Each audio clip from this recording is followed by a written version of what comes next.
Let's talk about the next election, because your name is still out there. I mean, you have certainly not closed the door on thinking about another run. Just tell me what's going through your mind and what's ultimately going to make the final decision for you. Well, this has been an interesting process for me. I must admit that I did not anticipate the kind of groundswell of support and encouragement that I've received for a possible independent campaign for governor.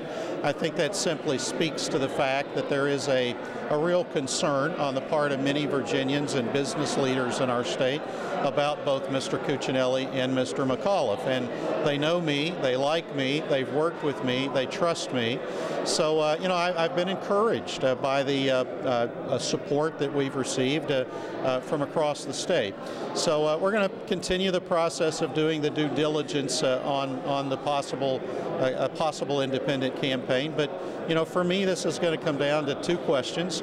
Number one, do I think I can run a successful campaign? If I run, it's going to be because I think I'm the best guy to lead Virginia into the future, and I do.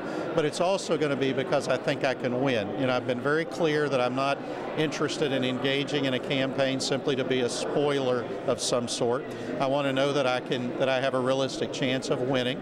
And then secondly, I just got to figure out whether or not this is the right thing for me to do. I've been a loyal Republican for a long time. I'm very concerned about the current direction of our party, but I have a lot of good friends in the Republican Party, and for me to break with the Republican Party in this way would be a major decision on my part. So we're going to look at these two issues very closely over the next 45 to 60 days, and then sometime around the first or the middle part of March, we'll decide what the right course of action is. That last part is perhaps the question most people have, because you, if anything, have been a loyal member of your party. You've never strayed from supporting the people that have GOP behind their name. Would it take something extraordinary for you to get into that position? Well, I love the Republican Party. The Republican Party represents the principles and values of government that I believe in. But this is a very challenging time for our party.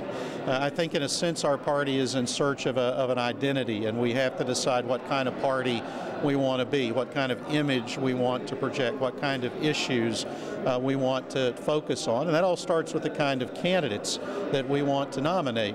So I'm very concerned about the current direction of our party, and sometimes you just have to step out and do the thing that you think is right, even though it may not be the easy thing to do.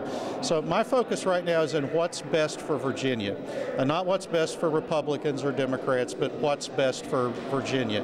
And when I look at the choices that the two major political parties appear poised to give the people of Virginia, it concerns me, and I think it concerns a lot of citizens and business leaders in our state. And I think that's why there's been so much encouragement for us to seriously consider this possibility. So we are going to seriously consider it, and we're going to keep our focus for the next 45 days on the session. But when the session's over, we'll sit down and do an honest assessment of where we are and decide what we think the right course of action is. I mean, have you completely ruled out the idea of endorsing Attorney General Cuccinelli? Or is that something you've left on the table? I mean, no, I've tried to be clear but measured in my comments about Mr. Cuccinelli. I have said as diplomatically as I know to say it that I just have concerns about his ability to effectively and responsibly govern our state. I cannot imagine a scenario under which I would be comfortable endorsing his candidacy for governor, so it is unlikely that would happen. Have you guys talked at all? Have you had any opportunity to iron out? Do you want to do that? Or you're not interested? Well, we've not. I mean, he has not reached out to me, and that's not